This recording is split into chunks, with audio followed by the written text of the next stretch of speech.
Hello students, এই Moumita ma'am. আশা করি তোমরা সকলেই খুব ভালো আছো। Welcome back to our channel. আজকে আমি তোমাদের 5th সেমিস্টার মেজর ইংলিশের পেপার 9 থেকে William Blake as a romantic poet, আজকে আমি এই টপিকের ওপরেই কিন্তু ক্লাসটা ডিসকাস করব। তোমাদের সিলেবাসে আরও অনেক রোম্যান্টিক পোয়েটের ব্যাপারে বলা রয়েছে। তোমাদের ফার্স্ট টপিকটা হচ্ছে উইলিয়াম ব্লেক। ঠিক আছে, চলো দেরি না করে শুরু করে দিই আজকের ক্লাসটা। দেখো, ফার্স্ট আমরা দেখবো যে উইলিয়াম ব্লেকের কিছু হচ্ছে কোর পিলার, তিনি তার লেখা সম্পর্কে বা লিটারেচার নিয়ে তার হচ্ছে কি আর কি বলার ছিল। ঠিক আছে, আচ্ছা দেখো কি বলেছে। প্রাইমেসি অফ ইমাজিনেশন কি বলেছে? Rejects neoclassical rationalism.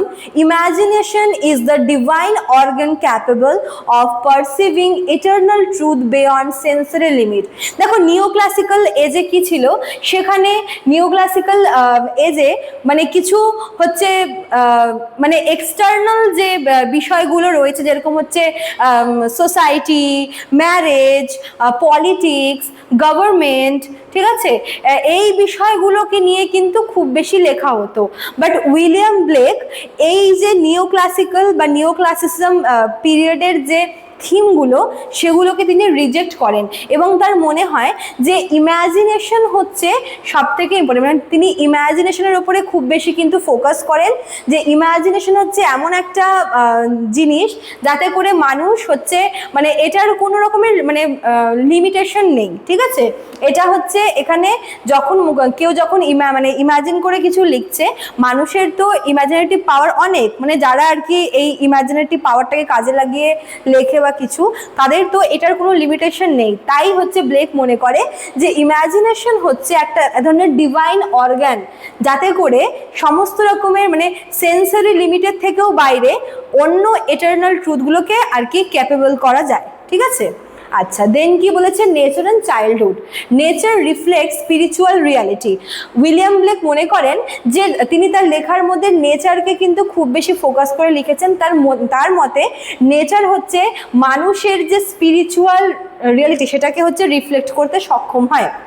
তার লেখা সংস অফ ইনোসেন্স, যেখানে তিনি চাইল্ডহুড টাইমের যে পিওরিটি, ফেথ আর প্যাস্টোরাল হারমোনি, সেটা তিনি কিন্তু হচ্ছে লিখেছেন। যেরকম সংস অফ ইনোসেন্স তার একটা পোয়েম কালেকশন, সেখানকার একটা বিখ্যাত পোয়েমের নাম হচ্ছে দ্য ল্যাম্ব। এখান থেকে এই যে পোয়েমটা দ্য ল্যাম্ব, এখানে তিনি দেখিয়েছেন যে এই যে চাইল্ডহুড পিওরিটি, যে চাইল্ডহুড মানুষ যেরকম হচ্ছে চাইল্ডহুড টাইমে কি ভীষণ নিষ্পাপ থাকে, সরল থাকে, তার মনে কোনো রকমের পাপ থাকে না, তো এগুলোকে তিনি কিন্তু প্রেজেন্ট করেছেন নেচারের থ্রুতে। আচ্ছা, 3 নাম্বার কি আছে? Social reality and experience. তার লেখা সংস অফ ইনোসেন্স একটা পোয়েম কালেকশন, আবার সংস অফ এক্সপিরিয়েন্স বলেও কিন্তু একটা পোয়েম কালেকশন আছে, যেখানে তিনি এক্সপোজ করেছেন বা তিনি বুঝিয়েছেন urban poverty, child labour and mind for manacle in poems like London and the chimney sweeper. তিনি হচ্ছে সংস অফ ইনোসেন্স এবং সংস অফ এক্সপিরিয়েন্স বলে দুটো পোয়েম কালেকশন রয়েছে। সংস অফ ইনোসেন্সে তিনি হচ্ছে এই যে চাইল্ডহুড যে ইনোসেন্ট ব্যাপারটা, এটাকে তিনি পোর্ট্রে করেছে, যে ছোটোবেলায় বা চাইল্ডহুড টাইমে মানুষ কতটা নিষ্পাপ থাকে, কতটা হচ্ছে নির্লোভ থাকে, সরল থাকে। অন্যদিকে সংস অফ এক্সপিরিয়েন্সে যেটা হার্শ রিয়ালিটি, সমাজের যেটা হার্শ রিয়ালিটি, এই যে আরবান যে problem, urban poverty, child labour, এই বিষয়গুলোর ওপরে কিন্তু লিখেছেন। ঠিক আছে, দ্য সংস অফ এক্সপিরিয়েন্স থেকে তার দুটো ইম্পর্টেন্ট পোয়েম হচ্ছে, একটা লন্ডন আর একটা দ্য চিমনি সুইপার। আর কি আছে? সিম্বলিক ডুয়ালিটিস, কন্ট্রাস্ট দ্য ল্যাম্ব, যেখানে ইনোসেন্স এবং জিজাস ক্রাইস্টের ব্যাপারে বলা রয়েছে, উইথ দ্য টাইগার। টাইগার হচ্ছে সংস অফ এক্সপিরিয়েন্স থেকে, যেখানে এক্সপিরিয়েন্স, ফায়ার্স, পাওয়ার, এই দুটোকে কন্ট্রাস্ট করা হয়েছে as necessary contrary states of the soul. এটা হচ্ছে মানুষের সোলের যে কন্ট্রাস্ট করেছে, যেখানে ইনোসেন্সের সাথে এক্সপিরিয়েন্স। ঠিক আছে, যেখানে ইনোসেন্সের সাথে এক্সপিরিয়েন্স বা হচ্ছে পাওয়ার বা এনার্জি দুটোর মধ্যে একটা কম্প্যারিজন এনেছে।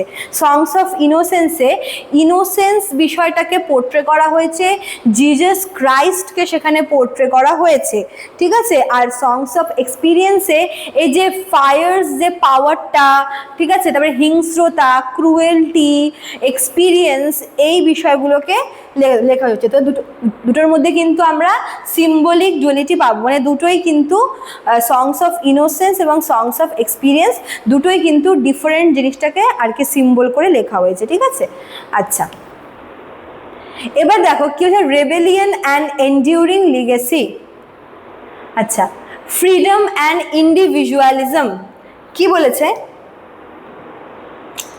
Freedom and individualism strongly opposed political, social, and religious institutions that suppressed human liberty and creative expression.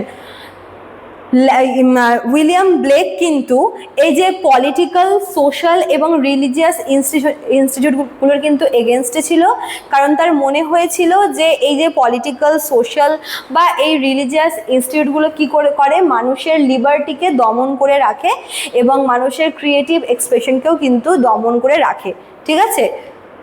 Revolutionary spirit embraced radical social justice, challenging child exploitation and institutional hypocrisy during a turbulent industrial age.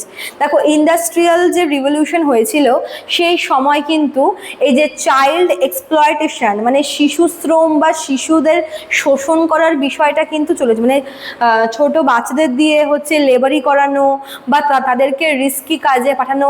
তাদের পেরেন্টসরাও কিন্তু ওই সময় হচ্ছে তাদের বাচ্চাদের স্কুলে না পাঠিয়ে হচ্ছে ওই সমস্ত ডেঞ্জারাস কাজে পাঠাতো যেখানে শিশুদের বিপদের আশঙ্কা রয়েছে। তো এগুলোর কিন্তু বিরুদ্ধে দাঁড়িয়েছিল উইলিয়াম ব্লেক, ঠিক আছে। তো এগুলো ছিল হচ্ছে তার দৃষ্টিভঙ্গি, যেটা হচ্ছে তিনি লিটারেচার থেকে তিনি বলেছেন যে তিনি প্রথমত তিনি ওই ইম্যাজিনেশনের উপরে বেশি ফোকাস করেছে, তিনি নেচারের উপরে ফোকাস করেছে। তার লেখার মধ্যে রিয়ালিটি আর এক্সপিরিয়েন্স দুটোই আমরা দেখতে পাবো, ডুয়ালিজম দেখতে পাবো। প্লাস তিনি হচ্ছে তার মনে হয়েছে যে পলিটিক্যাল বা আদার্স ইনস্টিটিউটগুলো হচ্ছে মানুষের লিবার্টি এবং মানুষের হচ্ছে ক্রিয়েটিভ সত্তাকে দমন করে রাখছে।